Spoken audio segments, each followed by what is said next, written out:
ما مثل دزدان دریایی عمل کردیم، رفتیم کشتی ها را گرفتیم و نفت را برداشتیم. این جمله از اظهارات جدید ترامپ در مورد جنگ ایران است. او میگوید که جنگ با ایران تمام شده، ما گفته که قصد ندارد تقابل با ایران را زود هنگام رها کند. همزمان هم بحث مهلت 60 روزه جنگ مطرح است که اگر درگیری دوباره شروع شود این مهلت از نو حساب می شود یا خیر.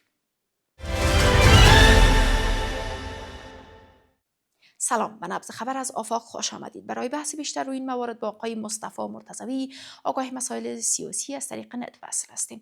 سلام آقای مرتضوی، پس از محاصره دریایی ایران توسط امریکا، ترامپ اعتراف کرده که مثل دزد دریایی عمل کردند. آیا امریکا واقعا مثل دزدان دریایی عمل کرده؟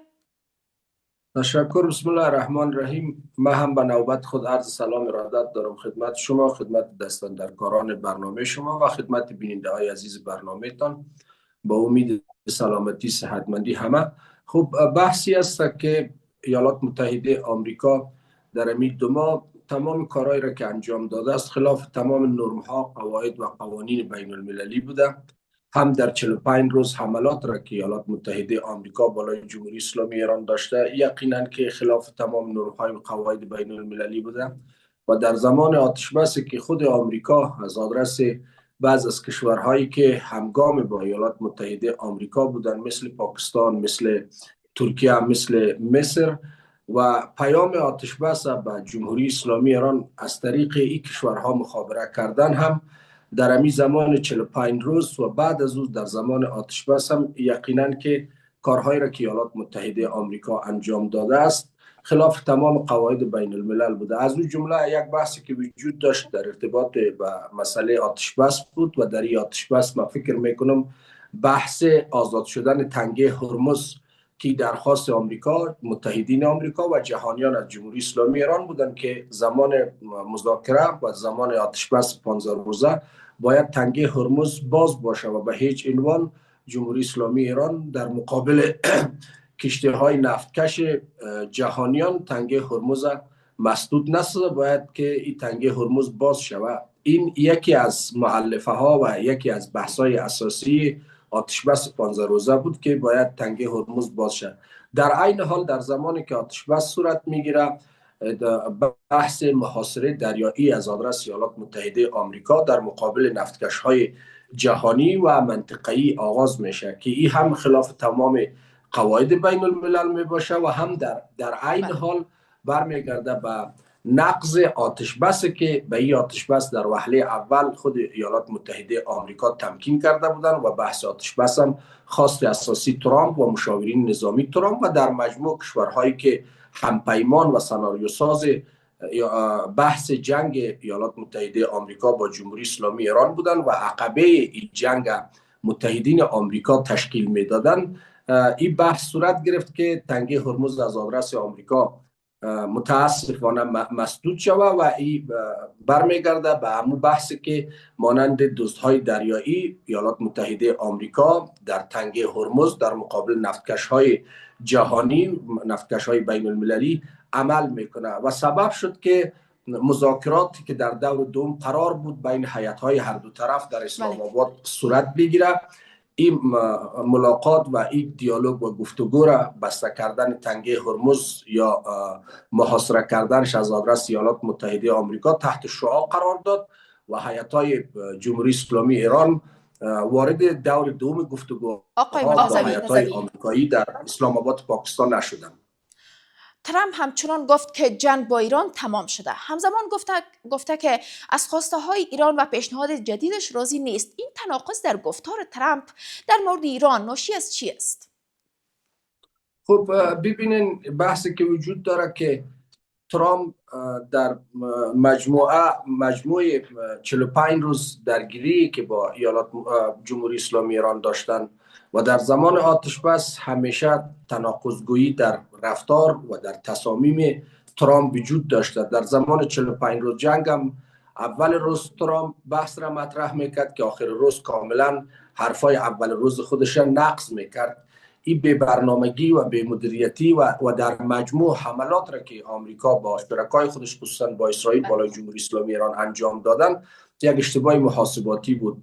اشتباه محاسباتی زمان بود که وقتی ترامپ حمله خودش در روزهای آغازین بالای جمهوری اسلامی ایران انجام دادن و عملی کردن، اونا در مقابل رسانه های بین المللی مسئله را مطرح کردند که هدف ما از آغاز این جنگ بالای جمهوری اسلامی ایران از بین بردن نظام ایران هست و این مسئله را بسیار به صراحت ترامپ بیان کرد که ما در یک هفته نظام ایران از بین میبریم. اما بعد این مسئله تناقض‌گویی را از آدرس آمریکا و مشاورین نظامی آمریکا به بار آورد که بعد میگفتن 10 روز، 15 روز، 20 روز به این شکل، و در تمام مسائل خودشان نشان میده که آمریکا و آمریکایی ها یک اشتباه محاسباتی را در این حمله داشتن. به همون شکل در جریان جنگ هم تناقض‌گویی وجود داشت. بعد در زمان آتش بس 15 روزه و 20 روزه تا به حال را هم تناقض‌گویی وجود داره. یعنی یک برنامه مدون و جامعی که از آدرس ایالات متحده آمریکا در قضیه جنگ و صلح که میخواد مطرح کنه وجود نداره و به برنامگی ترامپ نشان میده. و بحث دیگه که وجود داره او عبارت از این است که این بی‌ثباتی سبب شده است که چالش های زیاد را در بحث مسئله آوردن یک صلح پایدار در منطقه ایجاد کنه و در کنار از او هست که بحث آتش بس و بحث گفتگوها هم به چالش کشیده شده است. آقای مرتضوی، اظهارات ترامپ درباره ایران و نفت بیشتر برای پایان آوردن قیمت نفت است یا آماده سازی برای یک درگیری جدید؟ خب من فکر میکنم ترامپ دیگه توان نداره که یک جنگ تمام عیار را مانند 45 روز در مقابل جمهوری اسلامی ایران انجام بده. اگر چانس برنده شدن از مجراهای نظامی و از معبرهای نظامی برای آمریکا وجود می داشت، به هیچ عنوان ایالات متحده آمریکا تمکین با آتش بس نمیکرد و پیام آتش بس مخابره از طریق پاکستان یا سایر از کشورها برای جمهوری اسلامی ایران نمیکردند. و این در طول تاریخ برای همه جهانیان ثابت است که اگر آمریکا در این قضیه دست برتر و دست بالا را می داشت، به هیچ عنوان تمکین به مذاکره و گفتگو نمیکرد. بر این اساس است که بعد از این آتش بس هم ولو آتش بس به بنبست کشانیده از آدرس آمریکا شده است و خلاف تعهدات را که به جمهوری اسلامی ایران داده بودند ترامپ عمل کرد. یکی از تخلفات را که آمریکایی‌ها انجام دادن محاصره کردن تنگه هرمز بود. و باز هم من فکر میکنم که یعنی یک جنگ تمام عیار از آدرس ایالات متحده آمریکا در مقابل جمهوری اسلامی ایران وجود نداره. دلایل زیاد وجود داره، فشارهای سیاسی در داخل سیاستمداران آمریکا، دموکرات ها، حتی جمهوری خواها مخالف جنگ هستند چون دستاورد برای آمریکا نداشته. 25 میلیارد دلار در جنگ 45 روزه ضرراتی است که آمریکا متقبل شده. پایگاه های آمریکا در منطقه 90% به سمت سوی فروپاشی رفتن. در کنار از او بسیاری از تجهیزات آمریکا از بین رفتن و در کنار از او بحثی که مهمتر از همه هست مسئله ای است که اگر این جنگ ادامه پیدا میکرد یقینا بسیاری از کشورهایی که مخالف آمریکا هستند مثل چینایی ها، مثل روسا میخواستند که آمریکا پاش به این طلب باقی بمانه. هژمونی و ایتوریته آمریکا در حال شکست خوردن بود و در عین حال در مقابل جهانیان اعضای ناتو در خصوص کشورهای خلیجی که همپیمان با آمریکا بودند حیثیت و ایتوریته آمریکا از بین رفت. بسیاری از کشورهای عربی به این فکر بودن پایگاه‌های آمریکا را در منطقه جا داده بودند که از منافع کشورها آمریکا در زمانی که تهدید در این کشورها صورت میگیره مدافع باشه. اما قضیه برعکس شد که این کشورهای خلیجی کشورهای عربی بودند که در 45 روز از منافع از عساکر، از تجهیزات نظامی و از پایگاه‌های نظامی آمریکا اینا حفاظت کردند.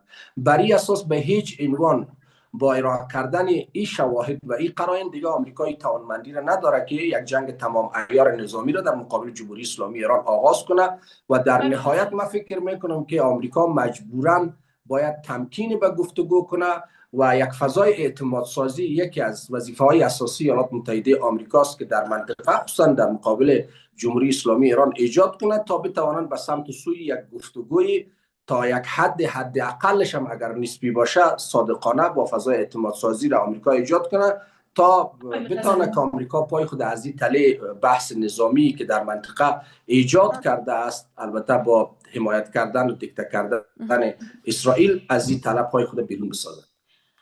من میخوایم بپرسم که مهلت 60 روزه جنگ دقیقاً چی معنایی دارد و اگر درگیری دوباره شروع شود چی اتفاق میافتد؟ کوتاه برای ما اشاره کنید. خب من فکر میکنم که گزینه نظامی یا گزینه درگیری کار دشواری است برای آمریکایی ها آمریکایی ها دیگه این توان نداره که از معبر نظامی عملات خودش و اهداف خودش که داره از طریق عملات به دست بیاره. یک کار بسی دشوار هست و در عین حال این توانمندی رو دیگه آمریکا نداره که از راه نظامی بتونه به اهداف برسه و بتونه اون هدف اساسی که آمریکا داشت از بین بردن نظام جمهوری اسلامی ایران این از بین ببره. و بعضی از اشتباهات محاسباتی داشت که ما عملات خود ما را در جمهوری اسلامی ایران انجام میتیم سبب میشه که مردم ایران در جاده ها بیرون شد و این نظام سقوط بده، پیاده نظام خود مردم ایران باشه. اما قضای همه برعکس شد. با حملات آمریکا بر جمهوری اسلامی ایران تجمع و انسجام میلیونی مردم ایران در سرتاسر ایران از غرب تا شرق شمال جنوب ایران رقم خورد.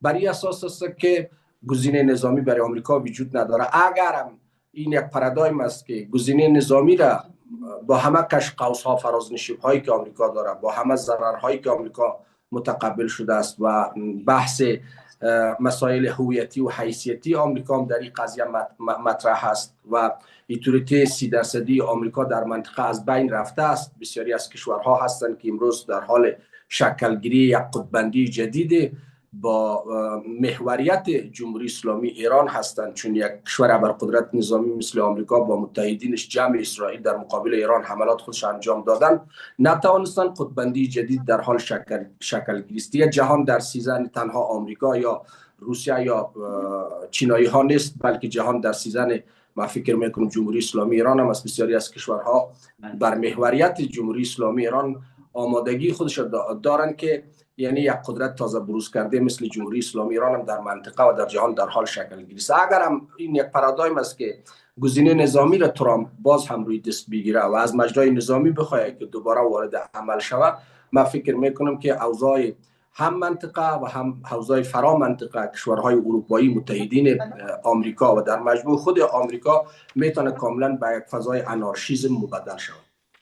میخوایم بپرسم که محسن رضایی یکی از مقام‌های ایران باب تجربه خطاب کردن وزیر جنگ امریکا گفت که هگست ارتش ایالات متحده را در باطلاق خلیج فارس گرفتار کرده. آیا واقعاً امریکا در خاورمیانه گیر کرده؟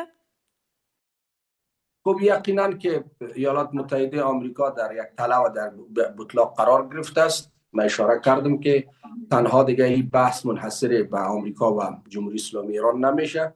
سایر از کشورها مثل چینایی ها مثل روسا هم میخواین که آمریکا در کشورهای آسیایی، در کشورهای خلیج و در مجموع در کشورهایی که حملات خودش انجام داده است در این قضایا ایالات متحده آمریکا را هم روسا و هم چینایی ها و بسیاری از کشورها هستند که در باطلاق قرار بدن و ایده سایر از کشورهایی که تا حالا را متحد ایالات متحده آمریکا بودند یا متحدین نظامی بودند یا متحدین اقتصادی بودند، به هر شکل با این جنگی که آمریکا در مقابل ایران انجام دادن ایده کاملا تغییر کرده است و کشورها به این نتیجه رسیدن که ایالات متحده آمریکا نمیتواند که منافع اینها را در مقابل رقبای نظامی سیاسی ایشان ازش حفاظت و حراست کنه. بر این اساس است که یقینا اگر این روند هشدار دادن و اخطار دادن آمریکا در منطقه قطع نشه و پایگاه های آمریکا ما فکر میکنم در منطقه باشه، یقینا که